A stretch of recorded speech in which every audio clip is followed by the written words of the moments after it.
say pet on brands. Pet, pet. Pet, pet.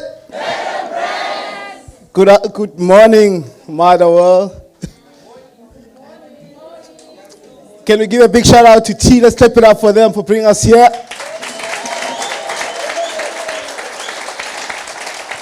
Can we give it up to Brand SA? And play your part. Hopefully we have some future ambassadors here. I'm also one of them, proud one for that matter. I'm really pleased to be here. I'll be talking to you about all things branding and marketing, right? I titled my presentation, Business to Brand. You know, how many of you know the difference between a business and a brand? Just by a show of hands. Okay, you note that I like interacting, so this is not a one-way conversation, right? So when I ask a question, please do engage, do answer. Otherwise, I won't be enjoying myself on the stage, and I'm going to leave. Yeah. Is my clicker working? Okay, it does work. It does work. Okay, great. So, as the MC said, I call myself a brandpreneur because all my business interests revolve around building brands and growing brands and actually, you know, turning businesses into brands. And some of the work that I'm really proud of or having started is the Top 16 Youth-Owned Brands Awards, which she briefly talked about, that really speaks to recognizing and celebrating brands that are owned and run by young people. So if you are under the age of 35 and you're building a brand, this is a platform that you need to look out for because it does really elevate the status of your brand. Then I also obviously run an agency called Lerato Agengcy and Patron Brands. So folks, I'm going to kick off my presentation with this provocation. Brand Africa every year for the past 15 years or so, they've been doing a study to rank the most admired brands in the African continent. And for the past 15 years, African brands or brands that are made in Africa have been tinkering just below 20%. And this year, African brands hit an all-time low of 11% of brands that Africans admire. Right? So we can look at it. I had someone saying, yo. You know, and I saw others nodding. Right? We can look at it and say, we have a big problem, or we could say, we've got an 89% chance of building brands that Africans will admire. And also, one of the brands that really stand out every year in the study is a brand called Ethiopian Airlines. How many of you have flown on Ethiopian Airlines? Not yet. Okay, it's fine. But, you know, when you fly Ethiopian Airline, it is anything that is authentically Ethiopian, right? Because sometimes the temptations is that when we build our brands, we try to copy what everybody else is doing, or we look to the West so that we can, you know, emulate our brands accordingly. But Ethiopian Airlines, I mean, they're true to who they are. There's two languages that they speak on the airline, Ethiopian and English, and nothing else, right? If we fly locally here, you'd hardly even hear Zulu or any vernac on an aeroplane being spoken. And that's a fact. And there's an incredible study that is being done by, Dr. Mzamo Masito that speaks to, you know, native languages in advertising and marketing. That actually people buy more when a brand speaks to them in their mother tongue. So authenticity is important because why? You cannot sing African music in proper English. That's what Fela Kuti once said. So being African and embracing that which you are is very, very important. Those that follow brand news, there was this case study, or rather a news report of Dior. How many of you have Dior bags? Oh, wanna own a Dior? Just by a show of hands. Okay, I see a couple of hands. Namin Funi Dio. I think what's her name? Zinumalo has even a song, that's linked to the Dior brand. A very powerful brand. So last year in July, the Italian court found that actually Dior was selling a bag that cost them about less than $50 for $2,800 US. So if you think about it in South African terms, it will cost them around, you see now the math is not mathing, around 2,000 to make, and they sell it for 50 plus thousand rands. Yeah. Imagine the profits there, right? But tell you what, those that said they wanted Dior back, even with this knowledge, they'll still want a Dior.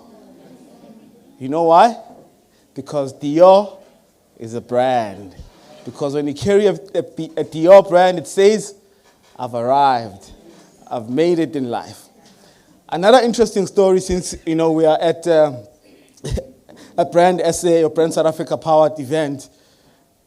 So the owner of Dior, Dior has since been bought by the LVMH group, so it's owned by the LVMH group. How many of you are familiar with that group? They own luxury brands, Louis Vuitton, Moet, Hennessy, and, right? So the founder of the LVMH group, Bernard Arnault, which is a Frenchman.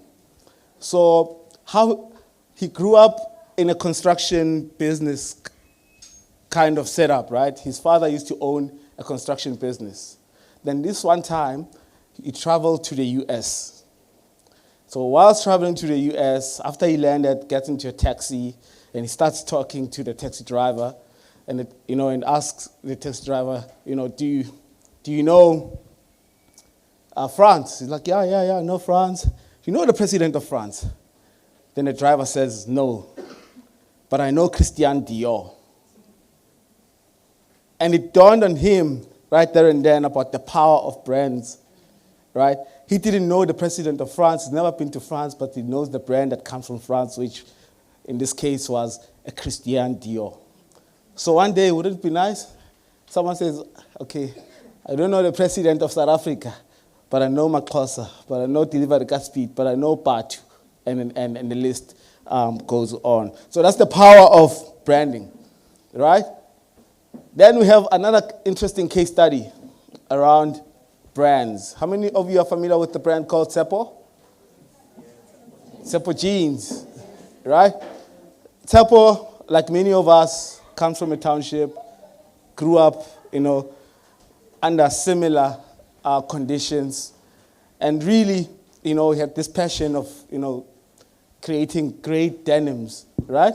But he had a problem, and the problem, which is kind of unfortunate, it was the name Tsepo. We can wear Christian Dior, we can wear Giorgio Armani, we can wear Louis Vuitton, Amara Tsepo. So you can imagine when you're starting out with that, who's going to wear a jean or a brand called Tsepo, right? Because that's the conditioning that we have in our minds, right? That all that is foreign, all that comes out of our community is great. So Tsepo, when he started out or when he was on a trajectory of growing his brand, his jeans were 950. And people were not having it on Twitter, as we all know. So these are some of the tweets. I'm not sure if you can read on the screens, but I'll try. So people lambasted Musala for overpricing his jeans. What? 950? He must be smoking. So I'm not going to say it. That's why most people don't succeed in business. He must be reasonable. If you can get a good quality jean at Malcolm for 500 or 600, why would you want to pay 950? Pricing and comparing is important in business. On Twitter, everybody is a business expert, right? Then another one tweeted and said, Niyadlala nina. Tsepo once quoted me 1,500 rands to 1.8 for a denim jacket. Yaphela kanjalo i-conversation. And then something happened, right?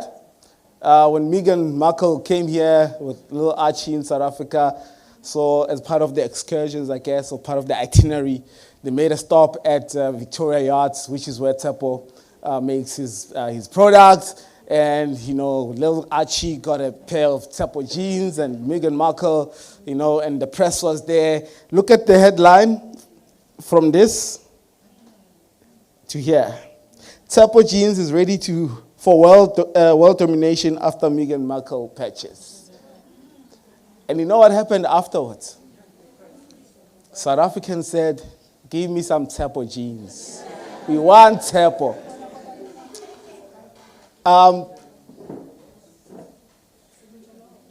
Then they said they want Tsepo jeans, and Tsepo said, okay, fine, you'll get my jeans. But yesterday's price is not today's price.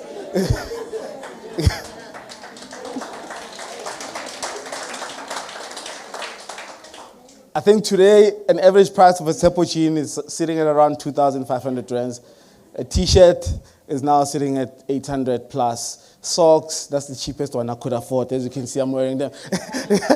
That's like 350 rands. So again, when you're starting out your brand, you get a lot of criticism. People speak against you. Just because we all grew up here, some of us, we don't see people beyond these circumstances and environments. And so please, when you build your brand, just be persistent and consistent. And one day you will be like Tsepo. Another brand that started off from the township is a brand called Lerato Speed. Started out in Pretoria, a township called Hammanskraal. When they started out, they were just delivering food using bicycles, as you can see.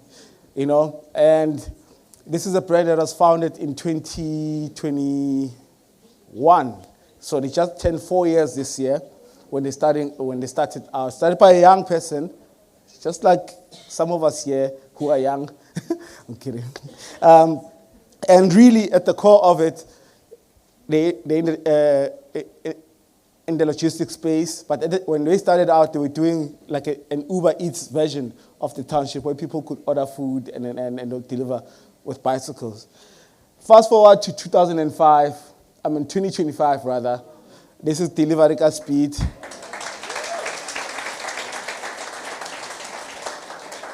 With warehouses in Cape Town, Johannesburg, and Polokwane, with a fleet of cars, not bicycles, cars and trucks, about 50 vehicles that they own. And again, this is a brand that started off in the township, and 4 years later, they are. And at the core of it, right, some of you may say he was lucky or anything like that, is persistence and the power of building a brand and also pivoting, right? Because they saw that when they starting out, people are ordering food through the app, but it wasn't enough for them to, get to make more money for lack of a better phrase, but also to make more impact because they employ a lot of young people in that business. So, it doesn't matter, again, where you come from, where your business starts, you can always make it. So I've got this quote, because we're speaking about branding and marketing. I think what Dr. Terry Kalafing always speaks about is that for Africa to rise, it must not blame the past, colonialism, apartheid. I get we know it. Big, asking for aid. We all know when Trump said, we're cutting off aid, and people were up in arms. But hey, it's his money, right? Why do we have to? He can do whatever he likes. Borrow, go to the IMF. How many of you know how much South Africa spends a year on paying interest on debt? It's too much. I think it's R1 billion a day, if I remember correctly. That's a lot of money. But what we need to do is to build brands. Why must you build brands? Any takers? Why is it important to have made in South Africa brands? Come on. Any taker this side? Yes, sir? I think to uplift the economy Indeed. Please clap it up for him. Brands drive the economy. Brands create employment. It's as basic as that. The more brands we have, it means we have more people employed and more money into our fiscus. And when you have a thriving economy, or when you pay our taxes, the government then can fix the roads, hopefully. We can build the roads, build hospitals, build schools, and. So when you have brands, that's why France is where it's at. That's why the US, they're this powerful because they build and produce great brands, right, that are ready to dominate the world. So what is a brand? There are many definitions. Online, people talking about, a brand is a type of product manufactured by a particular company under a particular name, a mark, and. But really at the core, this is where it all started. Branding. Believe it or not. How many of you have kettles in your household? Right? I hope your kettles are marked. So that's where branding started, by marking of cows. Why is it important to mark the cows? Say again? To identify that this belongs to the Mahlangus, right? Also to differentiate, right? So when you bring it home, where we are now, brands are made in the factory. Products are made in the factory, but brands are built in the minds and hearts of the consumers. So what separates the many, when you walk into an aisle, for example, in the Pick and Pay or Boxer or wherever, right, there's many brands all wanting a piece of your wallet, right? And that's why they have to package themselves, stand out, and so that you can choose them, right? So in marketing, we talk about brand positioning. It's not about the physical positioning of the brand or where you put it, but the mind, right? What do you want our customers or people to associate our brands with? The feeling that we get when you buy certain brands, when you own certain brands. A brand is a promise. Right? Someone once said that a great brand is a promise kept. If there's one brand that does it so well, is Checkers 60/60. What is their promise? Say again? Yes, to deliver within 60 minutes. That's the promise that they're making to the consumer. All of us here claim that our products or our services are great, we deliver on time, and right? And even with 60/60, it's not like they always deliver in 60 minutes. Sometimes they do fall short. But what happens when they fall short? Any taker? They compensate you. They'll say, delivery is on us. You don't have to pay delivery fee. Right?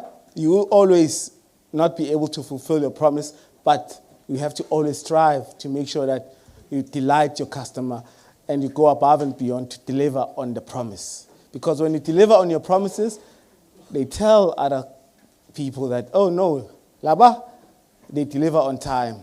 Laba, they'll never come here late. And their product is always the same standard. You'll never be disappointed. So as we build our brands, let's make sure that whatever promise we make to the customer, we strive to deliver on that promise. A brand is a feeling, right? Coca-Cola for many years has been telling us that when you open a can of Coke, you open up to happiness, right? So what do you want people to feel when they purchase your brand? Right? What feeling do you get when you're behind the steering wheel of a Ferrari? If you've ever been, what feeling, do you get when you're wearing a particular brand Right? So a brand is a feeling. Think about that. What do you want people to feel about your brand? And a brand is a perception. You know, when we build brands, we always strive to create a particular perception about our and sometimes, I used to have an intern when I was starting out the agency. He used to say, Mr. Pat, perception is reality. Right? Perception is indeed reality. So, for example, when I drive a BMW, what perception, what story am I telling about myself? Say again? I have arrived, I have money, I'm successful, whatever, right? So we all know those brands that create particular perception. When you drink a particular beer, for example, there's a certain perception that's associated between a brown bottle and a green bottle. Right? So a brand is a perception. So right now, this is the part where I want us to interact. Ne? So there's going to be a brand that comes up on the screen, and you tell me what do you associate the brand with and the feeling it gives you.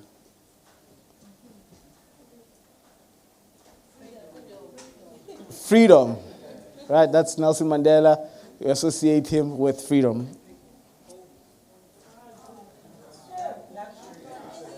Second? Humanity. Wow, that's an interesting one. Humanity. Okay, part two? Home. Why home? Please expand on that. It's eKasi. Aha. South African, proud South African, eKasi, community. Aha.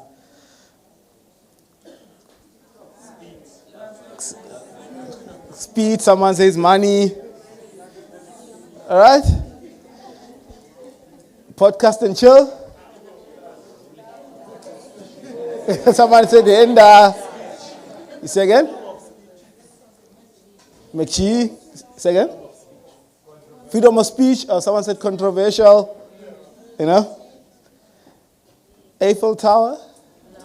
Ooh, someone said love. You know?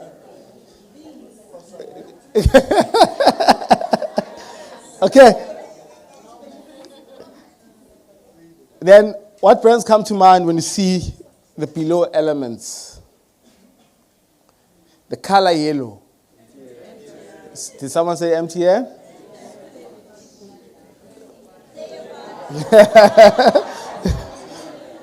When you see this font?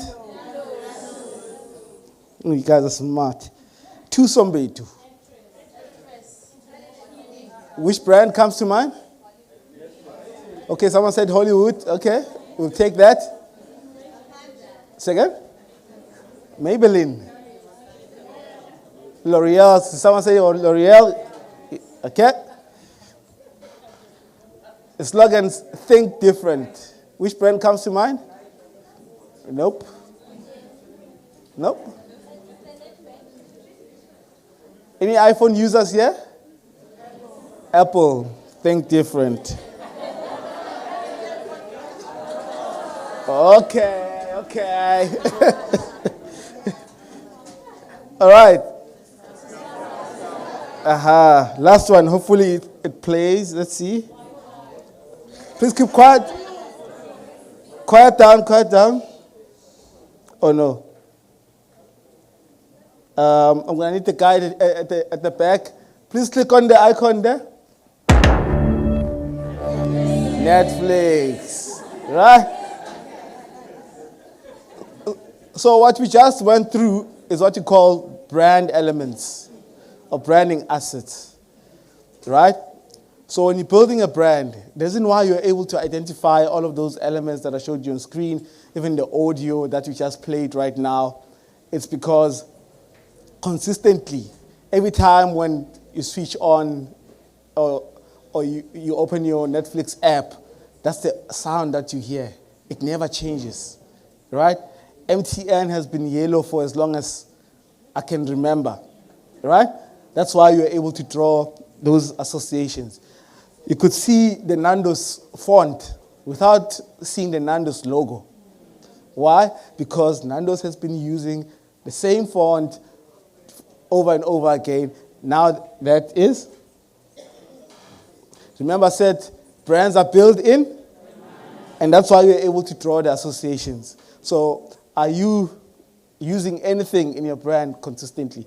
Is it a slogan? Is it the same color? Do you have a unique pattern or design? Do you have a unique font?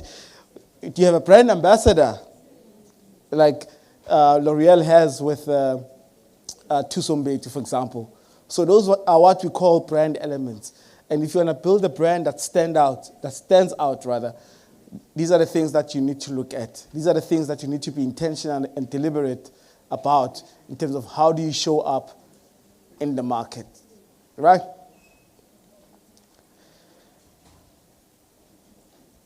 Why branding? Because it allows us to play the business game on easy mode. I'm being told with 5 minutes left. I'm sure many of us have come across this picture, right?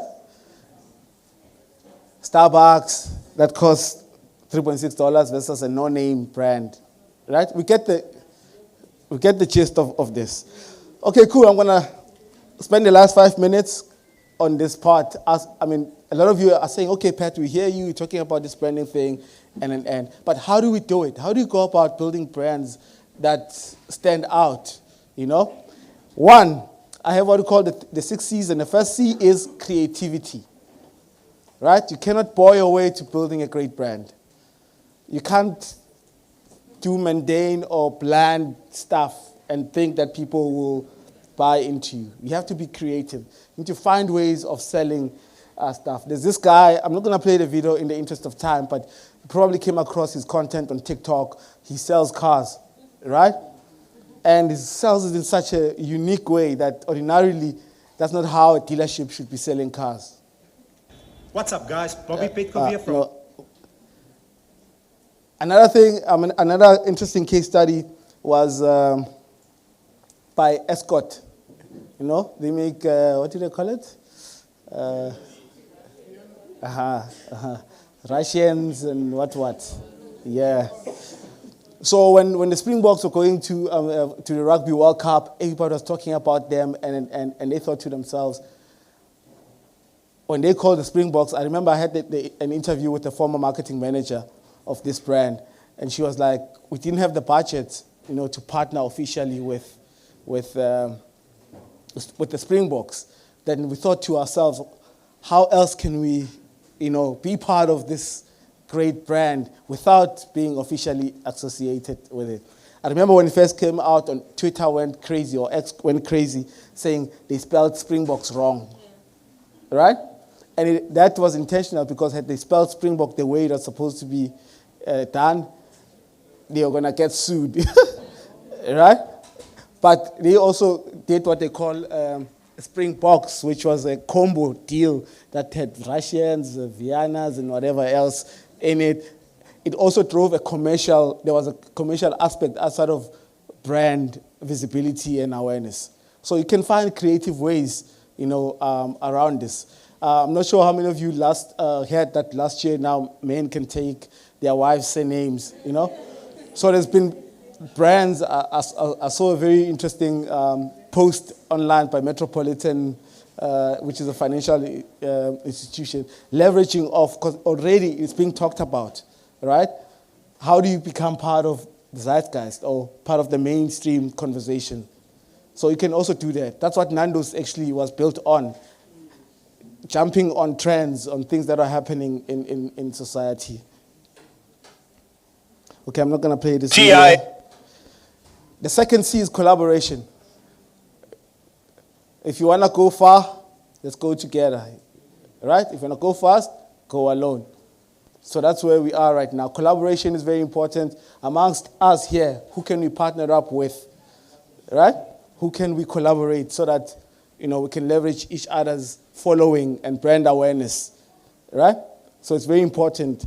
I like this case study of Maxhosa and Phil Bar, two premium South African brands coming together. The other one is more on the white sort of demographic. The other one is more predominantly black, coming together. So now the Phil Bar followers or customers are now exposed to Maxhosa and vice versa. It's a win-win. And I remember when they launched this collaboration, they sold out within 24 hours, right? So that's the power of collaboration. So you can't do it alone. That's why great brands partner up with each other. That's why we are here today, T partnering up with Brand SA. You get the logic, right? So collaboration is very important. Here we've got Robert Boy and More Fire. Content creation, that's where it's at. It's not enough to say I'm online, or you can find us on social media, and you're not creating content, you're not telling the story of your brand. If you look at the brands that I shared, the two case studies, Tsepo and Deliver Speed, one thing that they're very good at is storytelling. They always tell their story. Right now, Deliver Speed is on some steeds that from bicycles to trucks. That's the story, and it's unique to them, and no one can copy that story, right? Tsepo's story is unique to Tsepo. No one can copy it. So what's your story? Tell your story. In the interest of time, I'm going to play this video. But if there's one brand that's really good at telling stories, is Nike. Nike never tells you how thin their shoe is or how light it is, but they'll tell you stories. Consistency. Very important.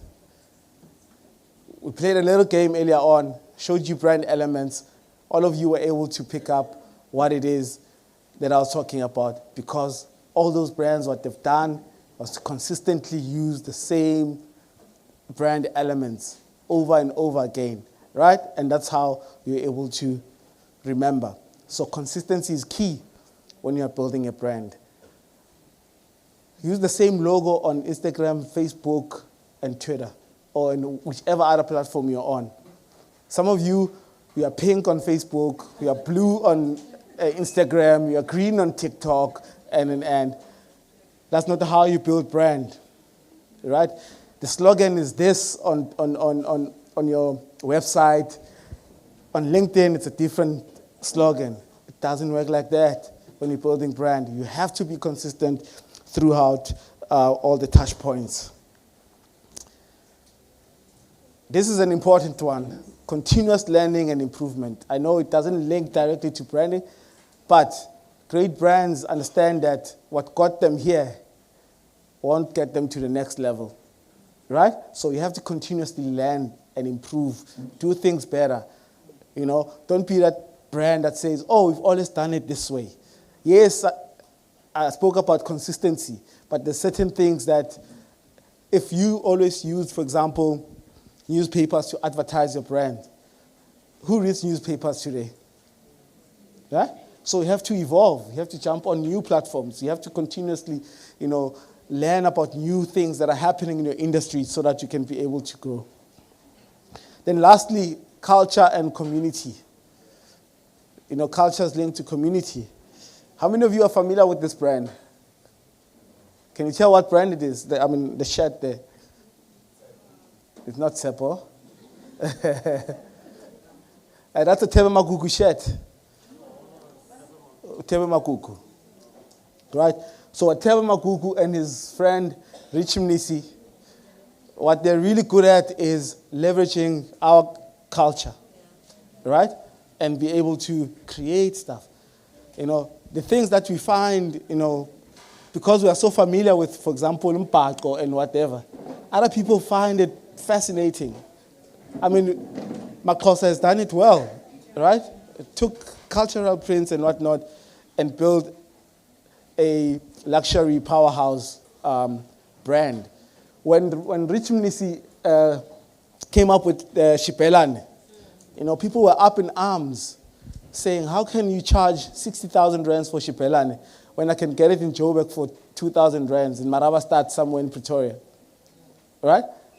But people abroad found it fascinating, and they were paying those dollars, to buy the Shipelane.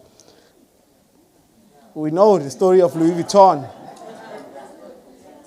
You know, at some point I was told, or I hear that you're not allowed in an airport carrying a bag like that. You know, until Louis Vuitton did it. So, what you avoid when you're building a brand, don't overpromise and underdeliver. I shouldn't have asked it. I say, let much.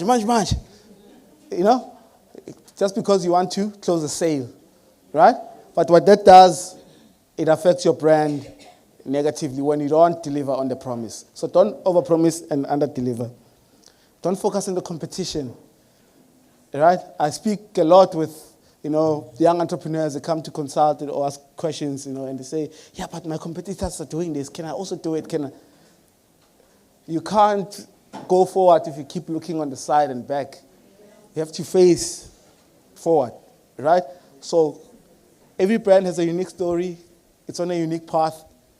Stay your course, right? Don't focus on the competition. And lastly, don't expect instant results. I know especially with the younger entrepreneurs, we are impatient. We want to succeed today. We want to be rich. We want our brands to be on the same level as Maxhosa. But what you forget is that Maxhosa was founded when, I think 2010, if I'm not mistaken. That's 15 years of grafting. When you see it on at the Paris fashion show, you know, it's years of hard work, of consistent, you know, marketing and branding and building of brands. So you have to be patient, right? And also by being patient, I'm not saying be complacent, right, with the status quo, with where you are. But just know that this is a marathon. When you're playing in the brand game, you're playing in the long term, right? So you have to understand that you have to have a long-term view. You know, I always say that great brands are not built overnight. They're built over time. So it takes time to build a brand. Ladies and gentlemen, Dango means thank you.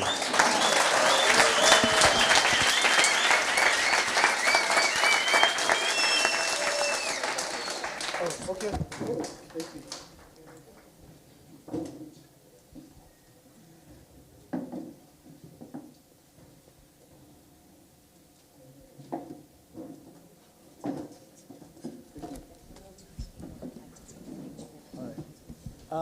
Are we going to take some questions?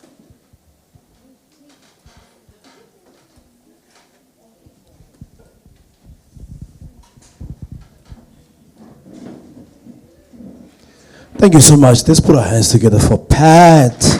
Pat on brands.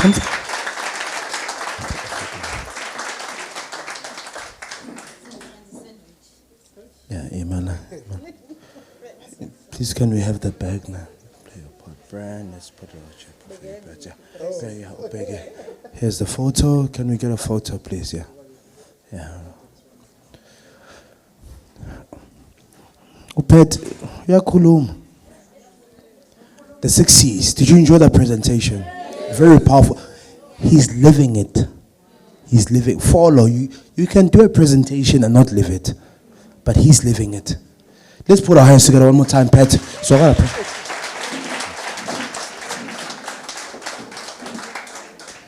and his English is not bad. He's trying. Yeah, for a village boy and he's got braces, so he's alright. He's okay. He's trying out. We're going to open it up. My brother, I see you, I acknowledge you. So can we get the mic to my brother here? 4 questions. Thank you for the platform. My name is Tyrese Barney. I'm a founder of Black Excellence, and I'm a creative director of Black Excellence. She's the director of Black Excellence. We've been hosting events for a long time, since 2011 in Cape Town, but I'm born and bred here. So I've been hosting events in Cape Town. I've been hosting events in PE, actually here at 469. So I wanted to say, first of all, thank you to TAE to come here, because as you can see, we have a vibrant society when it comes to entrepreneurship, creativity, and all of that.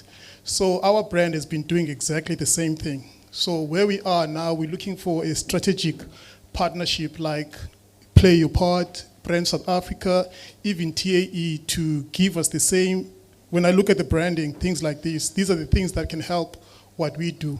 For example, we have an upcoming event we are doing next year. We started it in Cape Town called Farming Tech Creative Exchange. As we all know, South Africa is producing wine, but none of us, we went to university and studied about wine or agriculture or farming, things like that.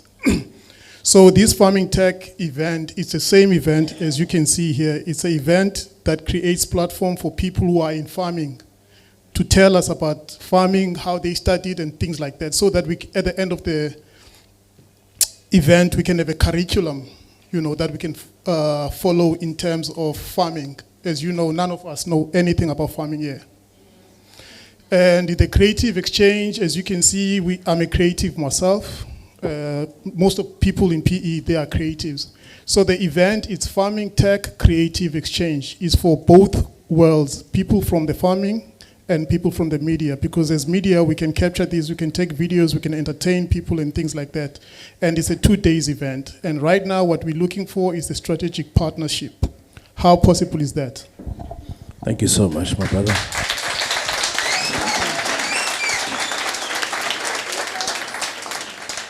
Thank you, much appreciated. I'll be the MC at the Farm Tech.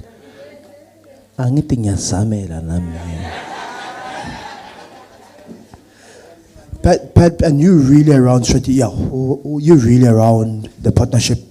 Here's your mic, Pat. Around partnership, and what we've seen, and I'll give it to you now, is yes, there's play your part. There's other partnerships as well that you can get, but it goes back to what Marang said. She's not here.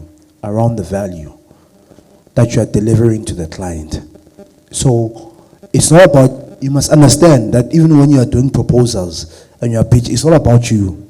It's about the client. So how much can the client get out of it? What value are you bringing? How many people are coming, etc., etc., etc. Those things are very, very important.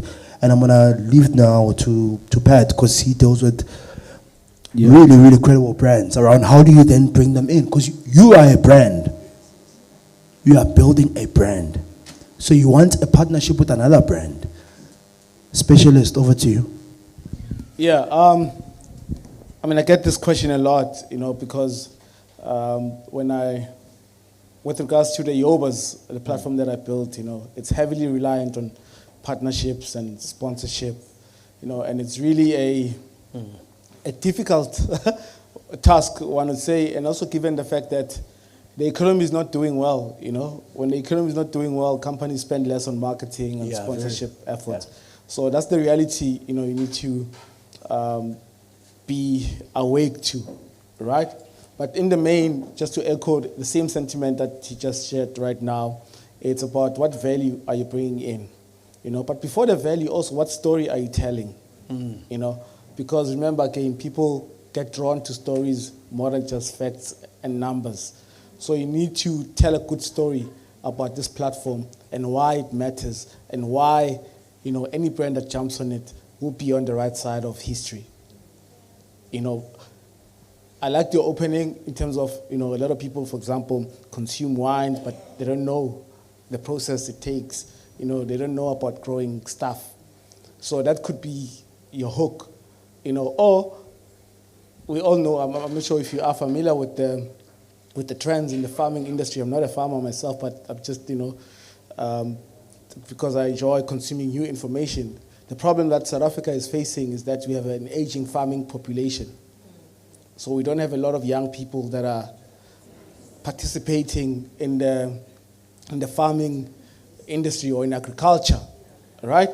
So that could be a hook, And of course, find brands that will be relevant to the cause, right? Not every brand could be your partner. You need to also be open to that reality.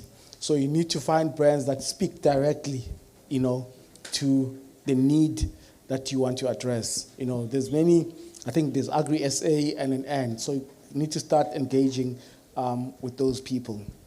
And in my experience, again, from a sponsorship sort of perspective or partnership, relationships matter. And I know You know, if you go on Google, they never tell you about this. They'll tell you about adding value and whatever. But why are you being so personal? Sorry, can you continue? I'm sorry if you feel that that's a personal attack, but that's a fact. You know, True. Relationships matter.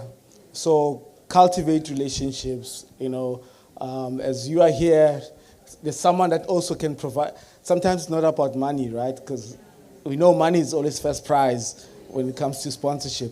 But they could sponsor the sound, they could sponsor stage, they could sponsor, you know, T-shirts or whatever, right? So don't, especially with the first one, because I don't. How many years have you been doing it? Actually, we just launched it now in August. Yeah. So we want to do it officially in March. In March next year. So you haven't done it in Kabeja before. We haven't done it in Kabeja. Uh huh. We launched it 24th, 25th Yeah. of August. Yeah. Days event. Yeah. You know, because as I said, there's a lot of people in farming, so we're looking for 4 or 5 people who can be in a panel and do exactly what you guys are doing. Yeah. But after that, we are entertainers. Uh-huh. So we want to make sure you guys are entertained in terms of DJing, fashion shows, painting, whatever that we can do to entertain. Yeah. So I want to ask about the wine. Yes. Hey man, for my event in the serious kanjan, and then he sell wine. Okay, cool. But imagine umuntu ofikayo iwine uyayithola kenzakalani? Do you? Yes, Is it wine tasting? Is it what we're trying to do here, my guy? Is now because you want to do it here, Yes. and the people are here. For example, I have a lady called Natasha Williams. You can Google her. She's born and bred in Stellenbosch. You know, and so she's born and bred there. And also she studied wine, she makes wine, she imports and exports wine. And I have Tande Kambandezi, she's from Eastern Cape, and she's been an agriculture analyst. So wait there. So I have all of those. Wait there. Please write this down. Okay. Your vision dictates the strategy. So what's the... Thank you. The vision, the end goal of what you're trying to do. Yeah, we're doing events, we're trying to...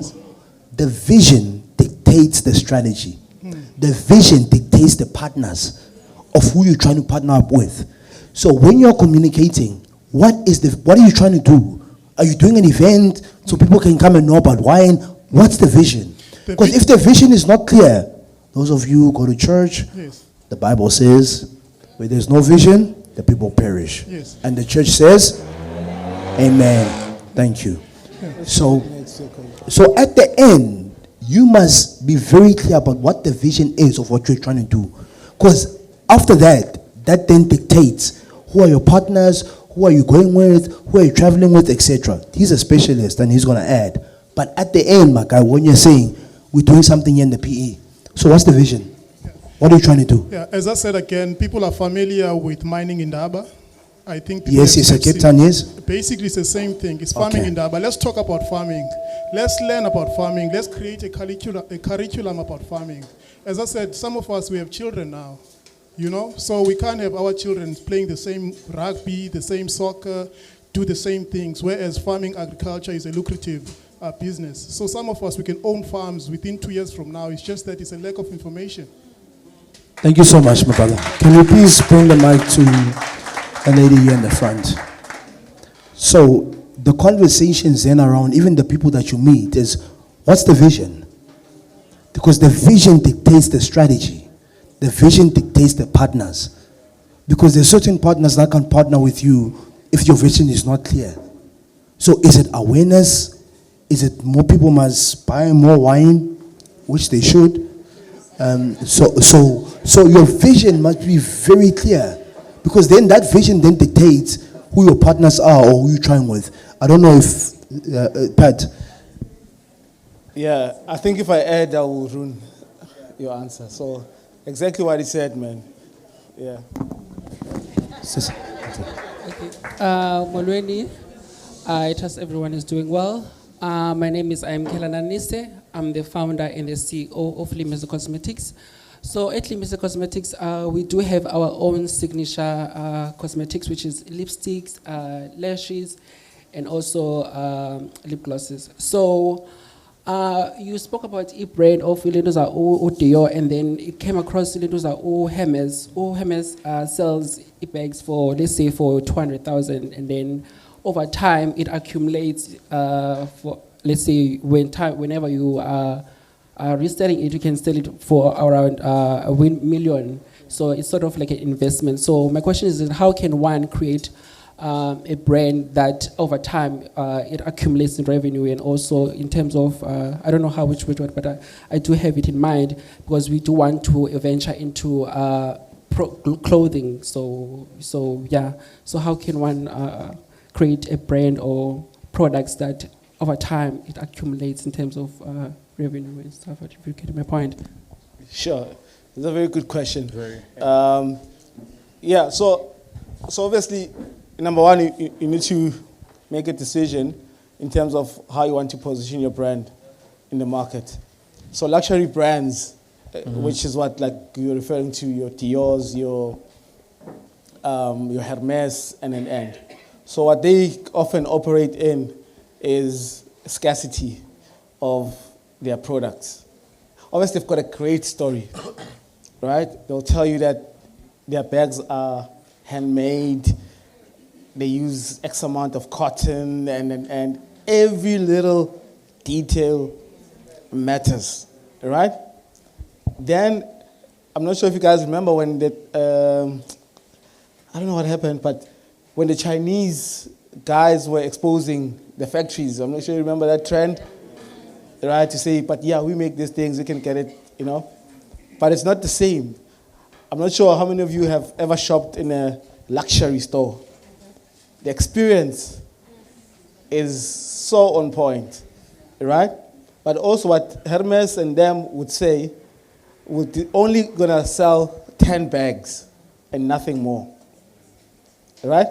So if you're gonna say you want your brand to accumulate in value, but you're gonna produce 1 million of them, it's not, in the long run, the value of that thing, if it's too accessible. If you wanna learn more about what I'm talking about from a luxury perspective, I think you need to look at the case study of diamonds, TPS. You know, what most people don't know is that TPS, I mean, diamonds, number one, were easily accessible in Africa. We've got an abundance of diamonds. But what TPS did, number one, was to control the supply of diamonds, to limit accessibility. Because when something is scarce, it creates demand. Yeah. Then, coupled with that, they told a good story. Who of you remembers the campaign, Diamonds Are Forever? Diamonds are a girl's best friend. Yes. And they came back and said, it doesn't matter what job you do as a man. To buy a diamond ring, it will take 3 months of your salary. Whether you are a white-collar or blue-collar worker. Then they told that story. That's why diamonds then, they created this perception that it's a scarce resource, right? That when you have a diamond ring, it means your man loves you dearly. But if you think about it in the bigger scheme of things, a diamond is just any rock, really. But what they did really well was to control the supply. That's why even with cars, they always have limited editions. They're only going to do 100 of those. That's why then over time, they accumulate in value because it is so scarce. Like if I were to bring it home, if you look at a car like a Kusheshe, for example, you can buy a Kusheshe for R1 million plus today. Why? Because it is so scarce. You can't just find it anywhere. So if you can play in that space of creating scarcity, exclusivity, then people are willing to wait even for you to launch the next thing and to pay a premium for it. But if it's easily accessible and there's no great story around it, then yeah. Yeah. Let's put our hands together one more time for Pat. Thank you so much, my brother. Can we get a photo of you? Can you please? Was it? Oh, the brother. Just in terms of time, because are you leaving now? Okay. We'll take the last one, my brother. Please, can you just quickly get straight into the question? Good morning, everyone. Good day. Kabalam Nungusive Otsitsa. I'm from Jolie Property Solutions. We're a precast manufacturing business based in Woma. Quick question, man. I wanted to hear your expertise on brand protection with the cancel culture and Abandu. What type of things that limit brand growth and also that keep us from reaching the potentials that we might have? Sure, that's a very good question. I guess that's what they talk about when they say save the best for last. Yeah? Save the best for last. Yeah, so I mean, obviously, the time that we live in, is very volatile. One moment people like your brand, the next, boom. And I think what's very important, someone spoke about authenticity, I think earlier on. Being true to who you are will help or carry you in the long run. But also decide, from day one, what kind of a brand that you want to be and also what you stand for, right? Because oftentimes what people tend to do is to jump on every trend, and we see when a brand shows up on a particular trend and we're like, hang on, this doesn't make sense. What are you doing in this? Right? We've seen those brands. So that's how then they end up getting in hot water or being cancelled or anything of that sort. So you need to decide, that the brand that you want to be, but also, be a principled brand. We all know that racism, sexism, and all of those other things are not things that any brand really should associate themselves with. You stay clear of those kind of things because those are the things that will, if you start engaging in and without the credibility to even talk about those kind of things, you can easily get yourself in trouble or in hot water. Yeah. Very powerful. Thank you so much, my brother. Please let's put our hands together for... Did you enjoy that presentation?